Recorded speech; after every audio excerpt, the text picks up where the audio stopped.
Psychology में Nobel prize winner doctor Alexis Carrel ने कहा था, the people who do not know how to fight worry die early. मतलब हमारी रोज की चिंताएं हमारी लाइफ को डेली कम कर रही हैं।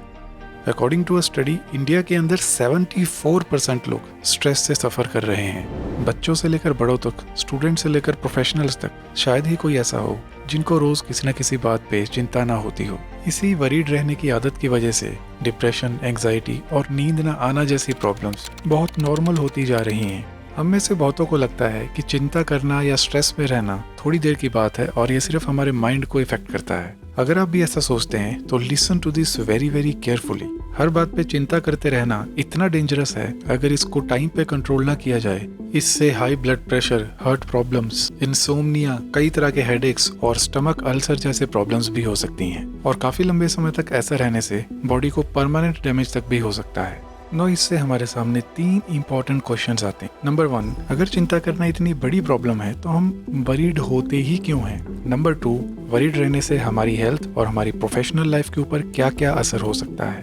Number 3 and most important is, चिंता से बाहर आने के सॉल्यूशंस क्या क्या हैं जिससे हम अपनी हेल्थ को भी बचा सकते हैं और अपनी सारी एनर्जी और टाइम अपने गोल्स के ऊपर फोकस करने में लगा सकते हैं। डेल कार्नेगी अपनी book how to stop worrying and start living के अंदर अपने एक फ्रेंड गैलेन लिचफील्ड के बारे में बताते हैं, जो वर्ल्ड वॉर सेकेंड के टाइम पे चाइना में एशिया लाइफ इंश्योरेंस कंपनी के मैनेजर थे। उस टाइम पे जापानीज चाइना में इन्वेड कर रहे थे। एक बार एक जापानीज एडमिरल ने लिचफील्ड को ऑर्डर्स दिए कि उनके बैंक की जितनी भी संपत्ति है उसको ट्रांसफर करने के लिए प्रोसेस स्टार्ट करे। अब लिचफील्ड अगर ऐसा नहीं करते तो उनकी जान चली जाती, इसलिए उनके पास कोई ऑप्शन न होने की वजह से उन्होंने ऐसा किया।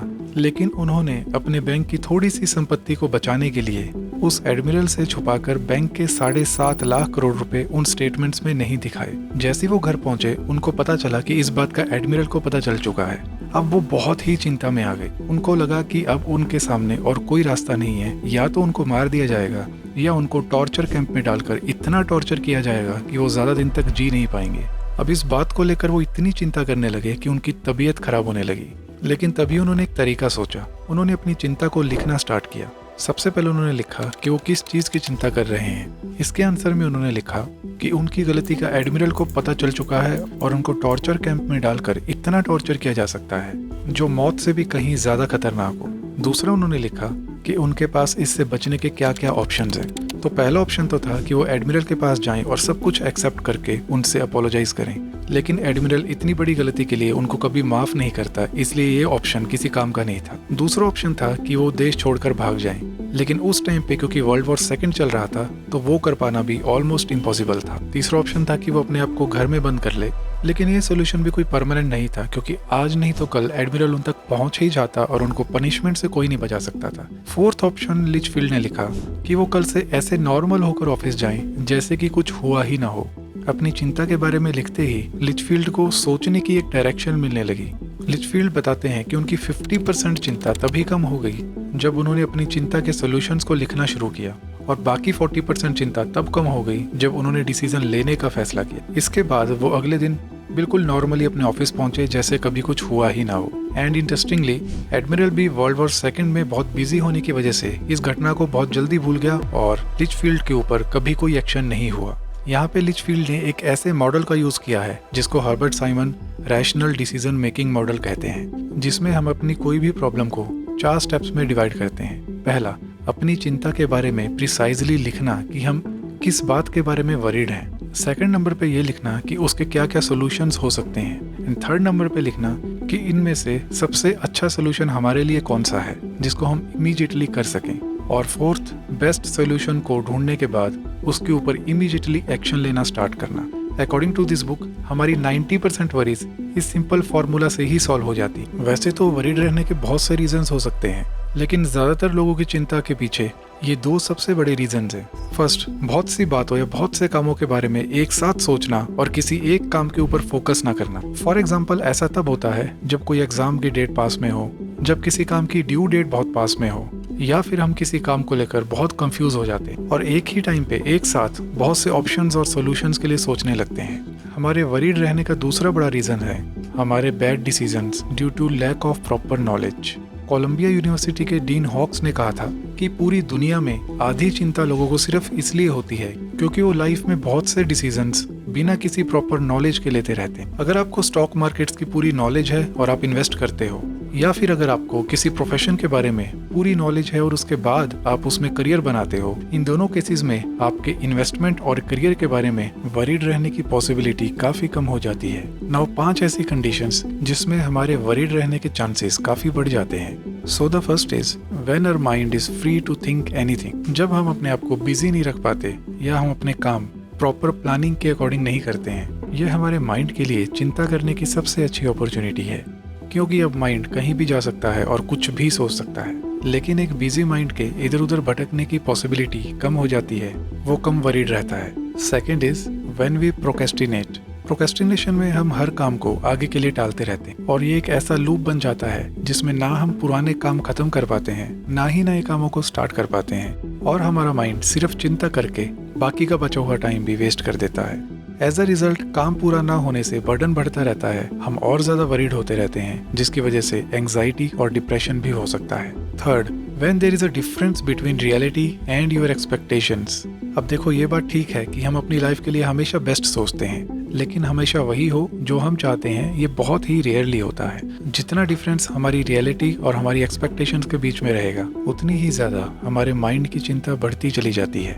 Number 4, when we focus on the things we cannot control। Amy Morin अपनी book mentally strong people don't do में बताती हैं कि जो लोग मेंटली स्ट्रांग होते हैं वो कभी उन चीज़ों पे फोकस नहीं करते जो उनके कंट्रोल में ना हो। एंड द रियलिटी इज हमारे आसपास की 99% चीज़ें हमारे कंट्रोल में नहीं है। हमारा माइंड जितना ज़्यादा उन चीज़ों पे फोकस करेगा, उतना ही ज़्यादा चिंता करने के लिए रीजंस मिलते रहेंगे। Fifth and last is when we try to control our feelings and fail. हमारा माइंड इस तरह से डिजाइंड है कि हम डायरेक्टली फीलिंग्स को कंट्रोल नहीं कर सकते। जैसे कि हमें खुश होने के लिए एंटरटेनमेंट चाहिए होता है, हम अपने ब्रेन को डायरेक्टली नहीं कह सकते कि तुम खुश हो जाओ। इसी पॉइंट से स्टार्ट करते हैं सॉल्यूशंस की बात। इस बुक की ये बहुत ही फेमस लाइन्स हैं। 2 men looked out of prison bars, one saw the mud and other saw stars। मतलब ये दोनों लोग सेम कंडीशन में हैं, सेम प्रॉब्लम में हैं, लेकिन एक की नज़र आसमान में तारों पे है और दूसरा नीचे पड़े कीचड़ को देख रहा है। ये दिखाता है कि हम किस तरह से अपने खुद के विचारों से अपनी चिंता को कम या खत्म कर सकते हैं। टेरी फॉक्स, जो कि एक कैनेडियन एथलीट थे, उनको कैंसर की वजह से अपनी एक टांग को गंवाना पड़ता है। अब सोचिए हम में से 99% लोग क्या करेंगे, यही सोचेंगे कि हमारा करियर खत्म हो गया और उसकी चिंता करते रहेंगे। लेकिन टेरी फॉक्स ने एक आर्टिफिशियल लेग के साथ ना सिर्फ मैराथन में पार्टिसिपेट किया, बल्कि उस मैराथन से 1983 में $23 मिलियन का फंड रेज किया कैंसर रिसर्च के लिए, क्योंकि उनको पता था कि चिंता करने से उनकी हेल्थ और सिचुएशन और खराब हो सकती है। इसलिए उन्होंने चिंता करने के बजाय जो उनके पास था उसके ऊपर फोकस करने का डिसीजन लिया। सो सॉल्यूशंस की पहली टेक्निक है accept the worst. Willis Carrier को एक कंपनी में गैस क्लीनिंग डिवाइस लगाने का एक कॉन्ट्रैक्ट मिलता है। क्योंकि ये डिवाइस मार्केट में एक नई टेक्निक पे बेस्ड थी, इसलिए कैरियर ने इसके अंदर मिलियंस ऑफ डॉलर्स इन्वेस्ट किए थे। लेकिन डिवाइस को इंस्टॉल करने के बाद पता चलता है कि वो डिवाइस अच्छे से काम नहीं कर रही। अब कैरियर इस चीज को लेके इतने चिंतित हो जाते हैं कि उनकी तबीयत खराब रहने लगती है। वो और कुछ भी सोच नहीं पाते, ना उनको अच्छे से नींद आ पाती है। उनको लगता है उनकी सारी इन्वेस्टमेंट और मेहनत डूब चुकी है। तभी उन्होंने इस चिंता से बाहर आने का एक फॉर्मूला सोचा। उन्होंने ये सोचा कि उनके साथ अब बुरे से बुरा और क्या हो सकता है। तब उनको पता चला कि ना तो इसके लिए उनको कोई जेल हो सकती है और ना ही उनको फांसी हो सकती है। बुरे से बुरा यही हो सकता था कि उनकी इन्वेस्टमेंट डूब सकती थी और उनकी रेपुटेशन खराब हो सकती थी। अब वो इस वर्स्ट कंडीशन को एक्सेप्ट कर लेते हैं और ये सोचते हैं कि अगर उनकी इन्वेस्टमेंट डूब भी गई तो वो इसको नई टेक्नोलॉजी के ऊपर खर्च हुआ एक्सपेंस मान लेंगे।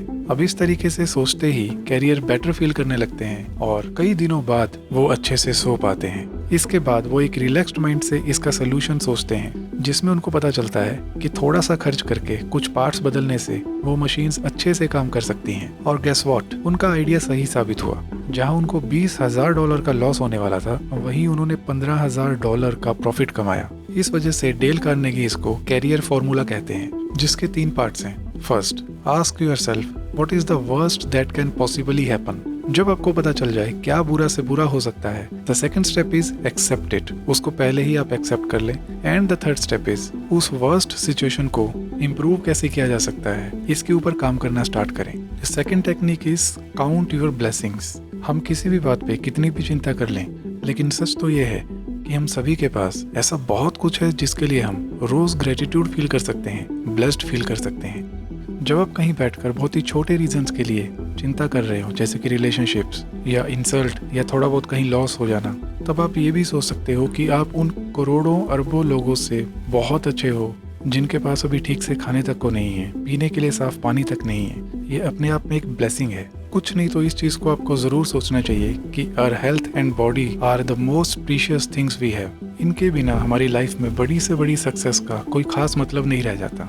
Third technique is keep your self busy. हमारा माइंड दो कामों में एक साथ फोकस नहीं कर सकता, इसलिए अपने आप को बिजी रखना चिंता से बचने का सबसे अच्छा तरीका है। इससे हमारे माइंड को ना चिंता करने का टाइम मिलता है, ना मौका मिलता है। अब अगर आप अपने काम में फोकस नहीं कर पाते हो या अपने आप को बिजी नहीं रख पाते हो, तो इस वीडियो में आपको उसका सोल्यूशन मिल जाएगा। Fourth is act and feel cheerful. Dale Carnegie बताते हैं कि अगर हम चिंता से बाहर आना चाहते हैं तो हमें चिंता से बाहर आने की और चीयरफुल रहने की एक्टिंग करनी चाहिए। जब हम खुश रहने की एक्टिंग करते हैं तो हमारे माइंड को मैसेज जाता है कि हम वरीड नहीं हैं, और कुछ टाइम एक्टिंग करने के बाद हम सच में चिंता से बाहर आ सकते हैं। जैसे कि आपने सुना ही होगा, fake it until you make it. Fifth and very powerful technique is controlling our feelings through our actions. Psychologist William James बताते हैं कि we cannot instantly change our emotions और फीलिंग्स, लेकिन हम इंस्टेंटली अपने एक्शंस को चेंज कर सकते हैं, जिससे कि हमारी फीलिंग्स ऑटोमेटिकली चेंज हो जाती हैं। This is how it works. अगर आप चिंता से बाहर आकर अच्छा फील करना चाहते हैं, खुश होना चाहते हैं, उसके लिए अगर आप डायरेक्टली अपनी फीलिंग्स को कंट्रोल करके खुश होने की कोशिश करेंगे तो उसमें आप फेल हो जाएंगे, जिससे आपकी चिंता और बढ़ जाएगी। लेकिन आपको खुश होने के लिए अपने एक्शंस को कंट्रोल करना होगा। जैसे आपको एंटरटेनिंग कंटेंट देखना होगा, हंसी मजाक की बात करनी होगी, आपको अपने काम पे फोकस करना होगा जिससे कि आपको अच्छा फील हो सके। आप एक्सरसाइज या वॉक कर सकते हैं। इन सब एक्शन से आपकी फीलिंग ऑटोमेटिकली कंट्रोल हो जाएगी और आप चिंता से बाहर आकर अच्छा फील करने लगेंगे। Sixth and very powerful technique is prayer, प्रार्थना। विलियम जेम्स ने एक बार कहा था, faith is one of the forces by which man live. इसी तरीके से महात्मा गांधी भी कहते हैं कि अगर मैं प्रार्थना न करता तो मेरा दिमाग बहुत पहले काम करना बंद कर चुका होता। अगर आप इन 6 में से किसी भी टेक्निक को यूज करते हैं तो आई एम श्योर आप किसी भी तरह की चिंता से बहुत जल्दी बाहर आ सकते हैं। वीडियो अच्छी लगी हो तो लाइक करें और शेयर करें, और चैनल को सब्सक्राइब करना ना भूलें। Thanks for watching.